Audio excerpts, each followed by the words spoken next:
Hello everyone, welcome back to chapter 9, part 4. We will go through the practice activities together. So prepared some writing in advance. So question 1, fill in the blank.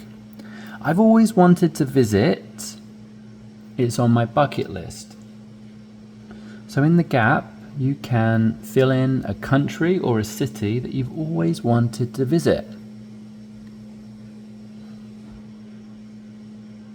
I've always wanted to visit America. I've always wanted to visit Texas. I've always wanted to visit Austin, Texas. It's on my bucket list. How about you? Where have you always wanted to visit? I'd love to find out. Number 2, what interests you about vlogs? Vlogs. Right, so on a separate piece of paper, prepare some stuff here. Here we go. What interests you about vlogs? I like watching vlogs helps me too. These are 3 sample beginners or sample starters for your sentence. So what interests you about vlogs? So I enjoy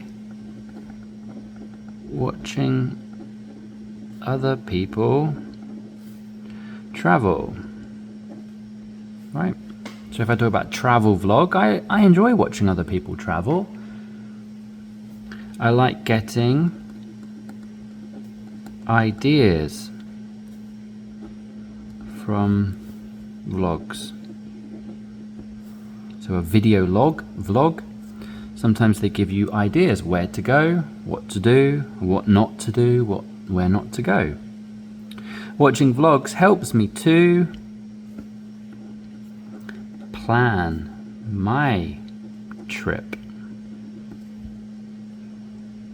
okay, or vacation. It helps me to understand if a place is as good as I heard. So sometimes someone might recommend, I recommend you go to Canada, but you're not sure. Is there stuff I can do? Will it have nice food? So you might search some vlogs and see what other people similar to you did in those places, and then you understand if a place is good or as good as you heard.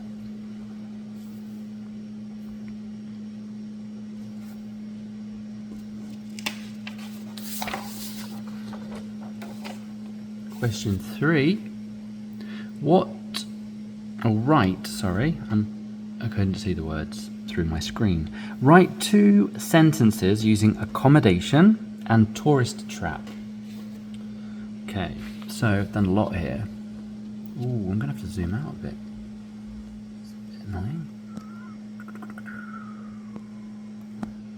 That's a bit better. So we've got 6 sentences here, so we'll split them up into tourist trap and then accommodation. The first 3 here. I try to avoid tourist traps when I travel. I try to avoid tourist traps when I travel. Although tourist traps are frustrating, they are not the end of the world. Although tourist traps are frustrating, they're not the end of the world. Meaning, not that you understand, but it's not a disaster. You know what to avoid. You don't have to participate. You don't have to pay the prices and go to the busy places. Many people consider tourist traps as high price, low quality options. So remember, a tourist trap might be a restaurant inside the popular area that doesn't really use the nicest quality of stuff, and it will be slightly more expensive. And it's designed to attract tourists. So not necessarily locally owned or locally sourced. It's just kind of a convenient, clean, air-conditioned option that a lot of tourists do actually like and appreciate. But you kind of pay a premium for that. You lose the authenticity of the experience.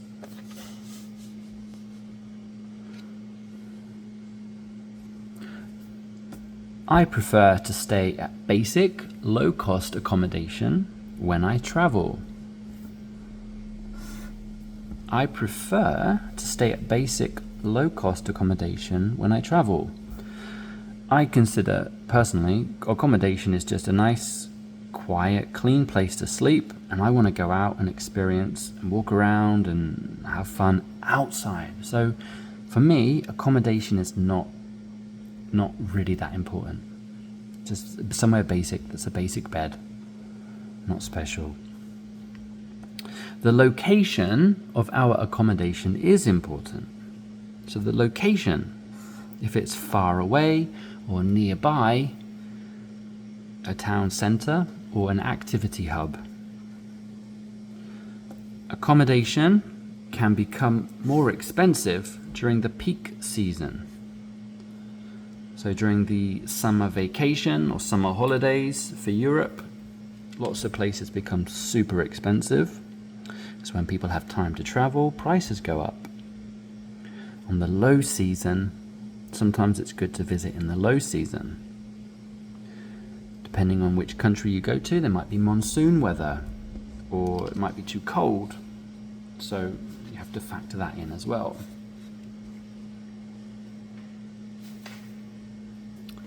Question 4.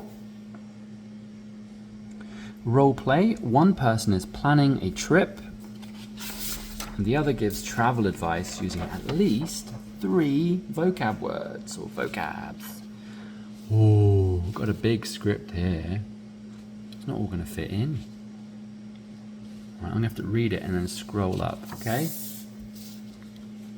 So, giving a trip. This is a longer dialogue. I think we should be getting better at that now. Please, again, take this as a basis.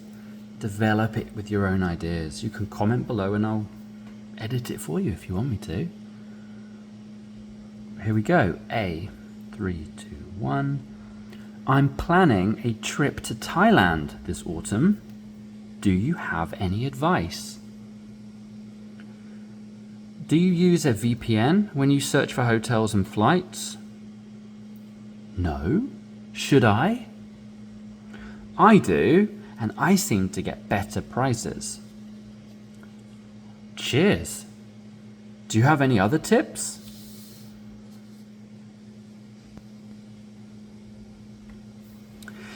Try to book accommodation within walking distance of the area you will spend the most time.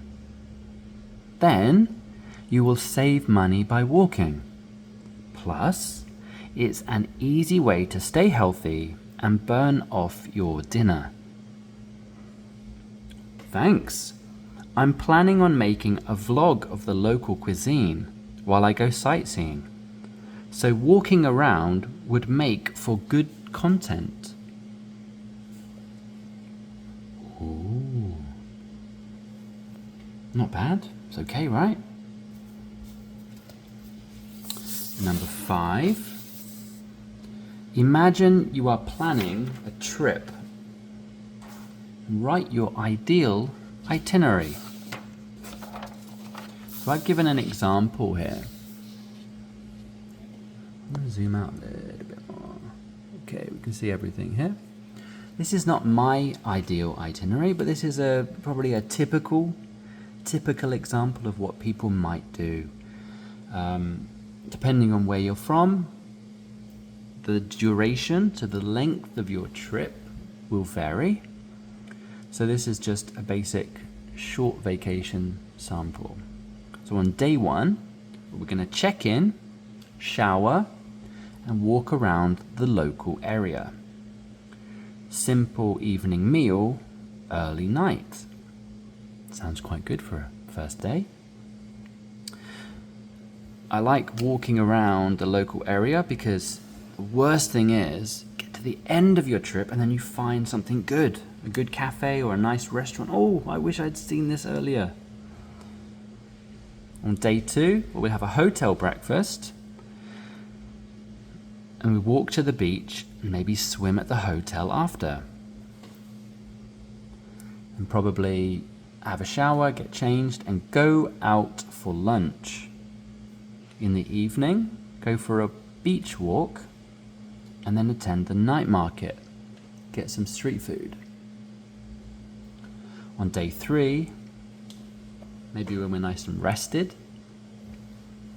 acclimatized, start our local sightseeing, maybe a temple or a history museum, do some shopping and lunch, and go for an evening massage.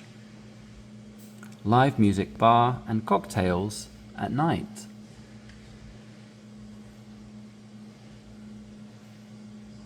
Let me know what you think of this itinerary. My ideal itinerary is not doing too much. It's really, I like to wake up early, do some exercise, have a swim, have a massage, have some food, go to the beach, have a swim, go to sleep.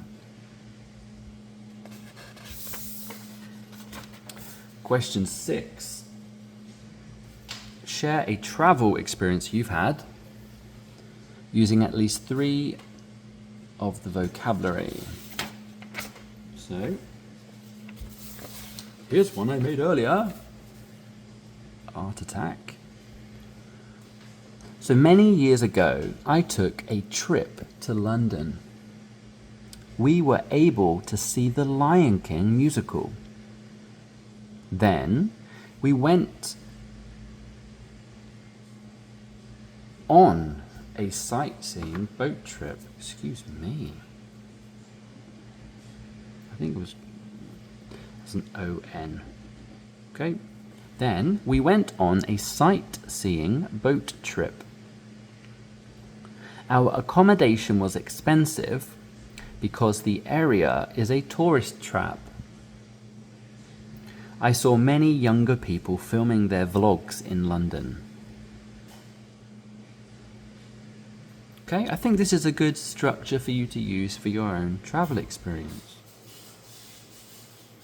Many years ago is common when we talk about a great experience because, to be honest, most people's great experience happened a few years ago because it's not often you get to go and travel abroad and have a great time. Sometimes you go and it's just average. Sometimes you haven't been abroad in a long time.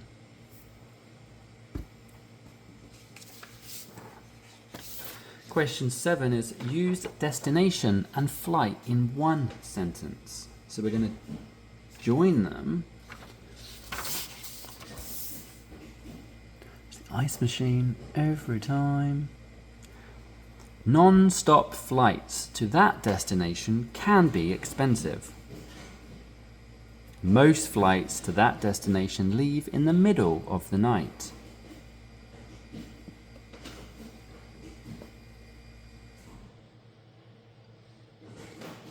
Non-stop flights to that destination can be expensive. Most flights to that destination leave in the middle of the night.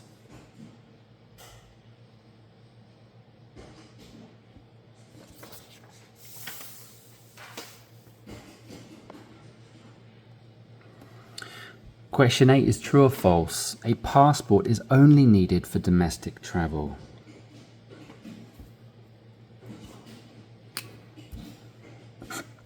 So the key word there was domestic. So sometimes people require it for domestic travel, but actually it's false, right?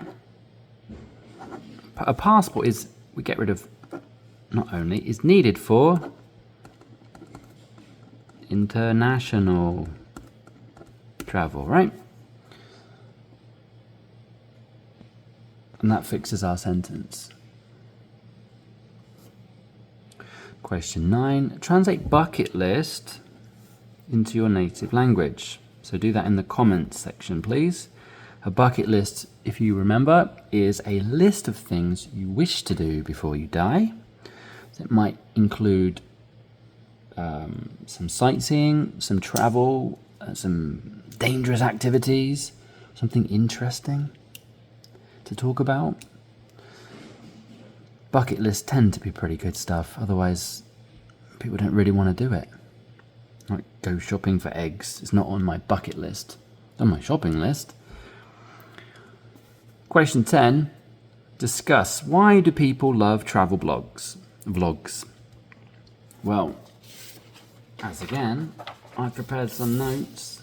I'm getting good at this note preparation now that we're at the end of time.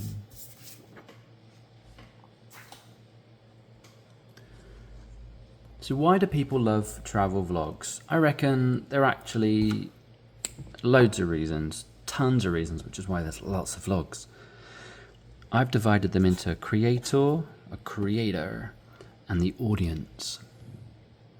So these are just examples. You might disagree, and I would love to hear in the comments which you disagree with and which ones you would add to. So another purpose to travel. If you're a creator making travel vlogs, there's another reason to travel. You might go back to the same place many times because you're creating content.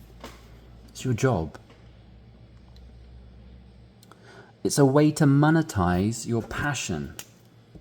I'm going to use monetize. So if you monetize something, my generation, I think I'm millennial,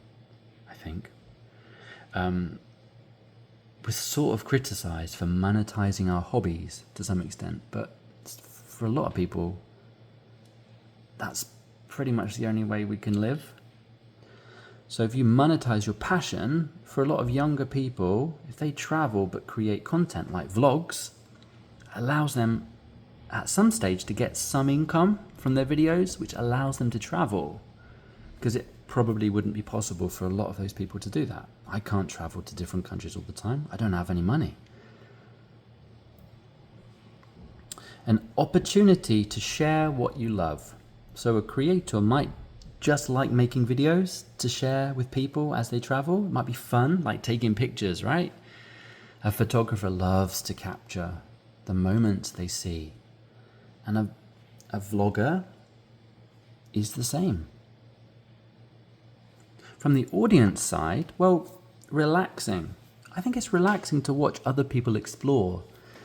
I enjoy watching videos or vlogs from people traveling through markets to see what kind of items they're buying and how they interact. I like watching people try different food. Then I can work out like, I would really like to try that. It's a way to check if a new place suits you.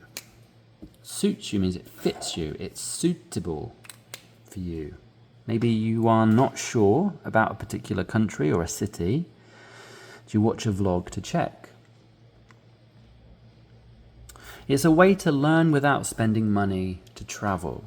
So much like a television, right? We can watch TV, we watch movies to basically travel and live in different places without having to spend money to do that. Vlogs are another way of experiencing this beautiful world without having to spend lots of money in doing so.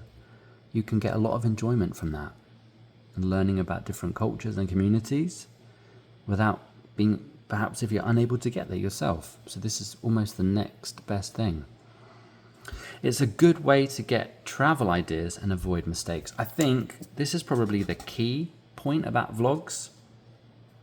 This is what most people love about them. Oh, what did this influencer or that family or that person do when they went to that city? Oh, they did this, they ate that, they went here. Oh, yes, I want to do that too. Oh, that would look rubbish. I don't want to go there. I don't want to eat that. Oh, that was expensive. Gives people more data and information to make educated plans for their itinerary. Right, thank you very much.